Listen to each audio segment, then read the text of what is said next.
Talagang napapaiyak na lang ako kasi ang tagal ko na kasi dito kaya nakakalungkot.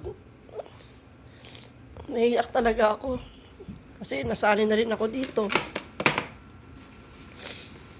Wala pa kaming babae ngayon kaya taga siguro si Sacho. Tapos wala nga nabibenta. Kaya hindi ko rin talaga masisisi si Sacho na siguro na ano niya na hindi niya naisara. Siguro hirap na rin siya. Ganun.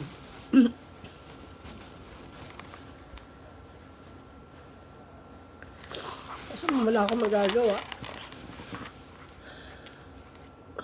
Kung ako nga lang may pera, tutuloy ko to kasi sanay na ako dito.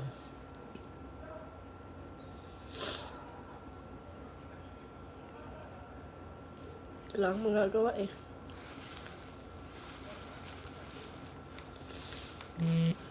Bukas uli, unti-untiin ko. Sana naman sabi ko nga kay Sacho. Hanggang sa due date ng pagsasara niya, dapat ibuksan niya. Kasi hindi namin masasabi. Di ba, kami dumating din. Siguro siya, parang katulad ngayon, dapat na wala kaming pasok. May dumating yung babae ko. Magkano lang binayaran? Parang pangsahod lang para sa kanya. Kaya minus pa rin talaga. Kaya hindi ko talaga masisisi si Sacho.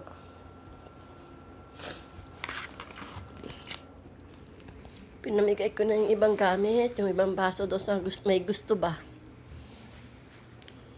Kaya nakakalungkot talaga. Diba? Ang tagal mo pinamahalaan to ng 13 years. Tapos wala pang babae. Talagang kung marami sanang babae tapos meron silang mga tao, makakasurvive sana siya. Ako naman lahat naman ginawa ko na. Lulungkot lang talaga ako, nakakaiyak lang talaga.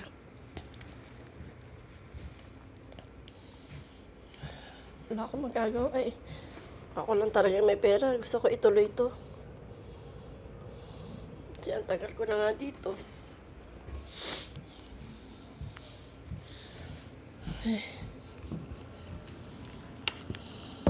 Bukas mag-unti-unti ulit ako ng listed.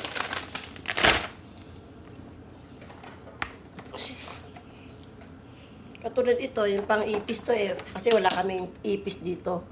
Hanggang katapusan na lang to. Yung karaoke hanggang April 18 na lang. Kaya, decidido na lang kasi Sacho na wala na yung umise.